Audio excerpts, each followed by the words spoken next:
Today we will continue with the third chapter, that is Sultans of Delhi. Okay. In the last video we have learnt about how the Sultanate established by Muhammad Ghul, and next his successors, that is the 5 dynasties who made this Sultanate period. Okay. So first establishment of Sultanate, as I said, it was established by, or we can say the Sultanate period was founded by Muhammad Ghul after the war of Tarim. Okay, second war of Tarim. Okay. After that, slave dynasty came into existence, that is founded by Qutbuddin Aibak. The next succeeded by Iltutmish, Razia Sultan.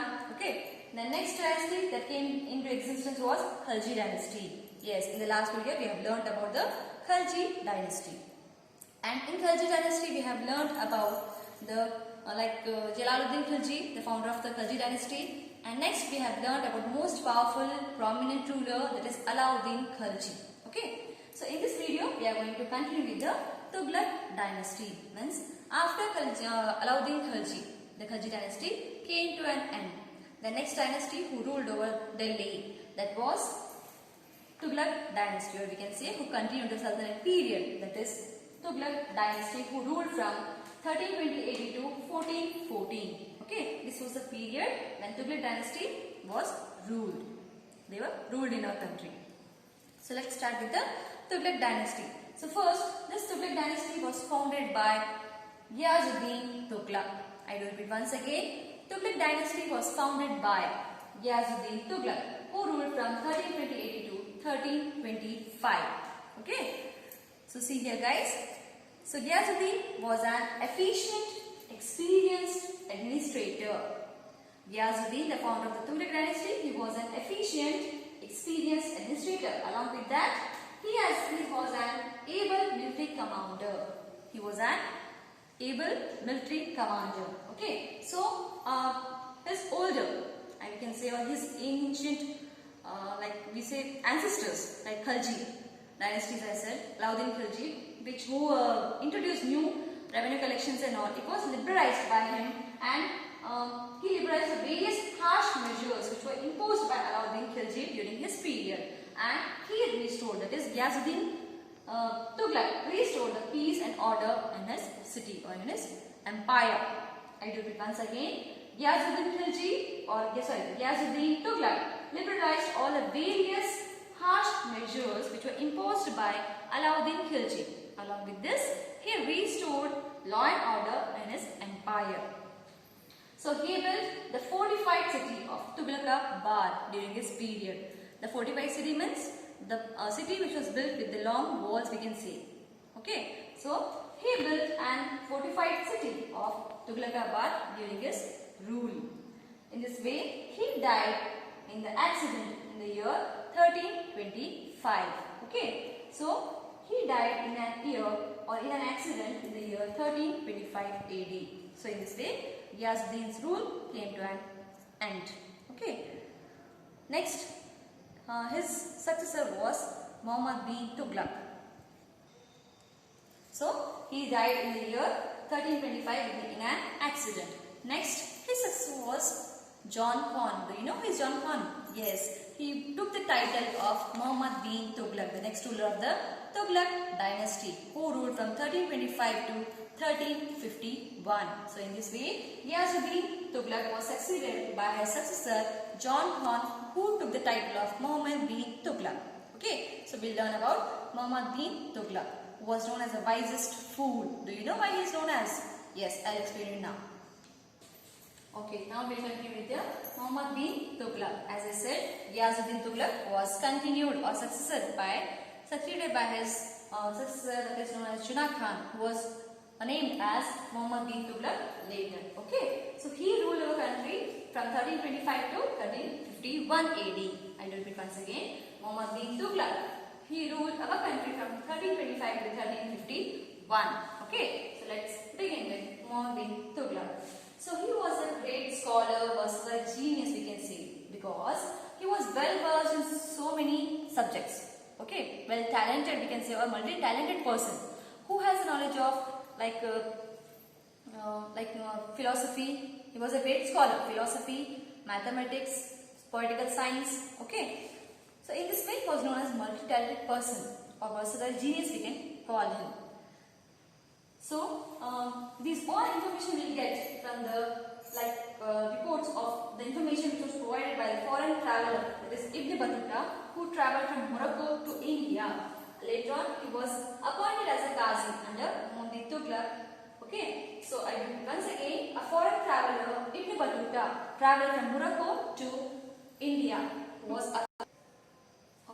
So a foreign traveler, Ibn Battuta, travelled from Morocco to India. Later on, he was appointed as Chief Qazi of Delhi under Muhammad bin Tughlaq. Okay, I will repeat once again. A foreign traveler, Ibn Battuta, travelled from Morocco to India, who was appointed as Chief Qazi under Muhammad bin Tughlaq. Okay, he was Chief Qazi of Delhi during his period. So he was known as the wisest fool, a madman, and an idealist, visionary person. Who? Muhammad bin Tughlaq. Yes. So as I said, Ibn Battuta was appointed as Chief Qazi of Delhi under Muhammad bin Tughlaq. Muhammad bin Tughlaq was a great scholar.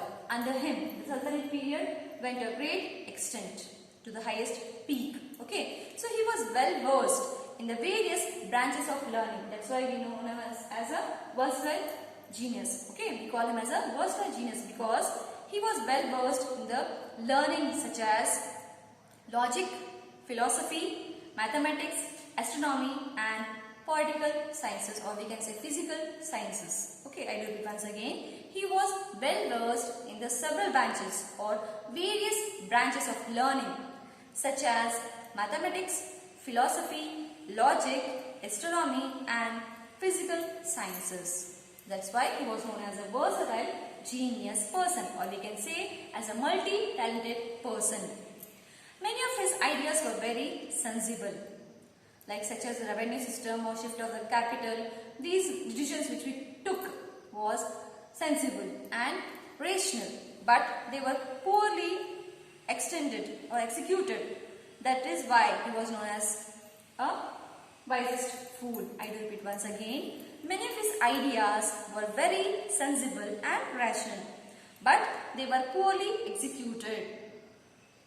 That is why they ended in failures, which were the measures or administrative measures undertaken by Muhammad bin Tughlaq was a failure.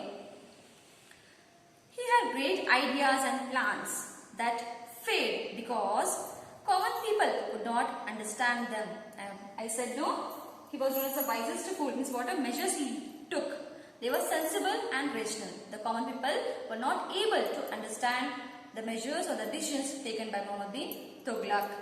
So he has been described as a wisest fool, a madman, an idealist, and a visionary. Okay, so he has also been described as a mixture of opposites. I do repeat once again. He also been considered as a mixture of opposite. Okay, so these failures lowered his prestige, his power in his empire because of all his decisions taken by him. Okay, so which were they? Let us see. He faced various rebellions, means invasions, and in which several regions become independence. So because of his rebellions, he lost his empire. Several regions under him became independent. So he died in 1351. At the end, he died in 1351 AD.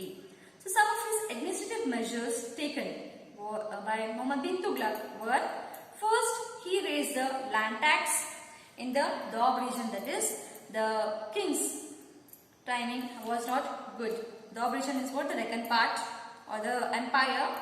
So he raised the land taxes in Doab region. However, the king's timing was not good. So severe because that region where he increased the taxes, that region was facing famine, the natural calamity. Okay, so in this way people were not able to pay the taxes and they started to oppose him. So he shifted his capital from Delhi to Devagiri. Okay, I repeat once again. He shifted his capital, okay, from Devagiri to Delhi to Devagiri. First his capital was Delhi. In 1327 he shifted it to Devagiri. Later it was known as the Daulatabad in Deccan. Okay. So most historians believe that these were the two reasons for which he was known as the wisest fool. Because as you know, he used to rule from Delhi and it was not easy to control over the Deccan part from there.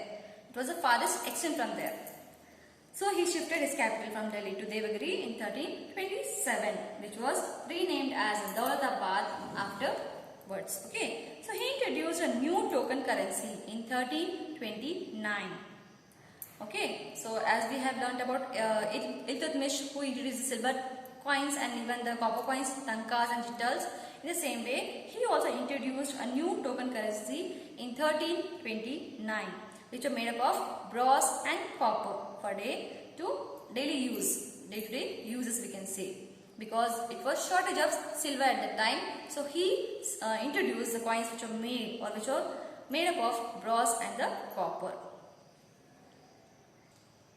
Okay, so he introduced the new coins which were made up of brass and copper for the day-to-day use. Okay, so these coins had the same value as the silver coins. As I said, there was shortage of silver coins, so he introduced the coins made up of brass and copper.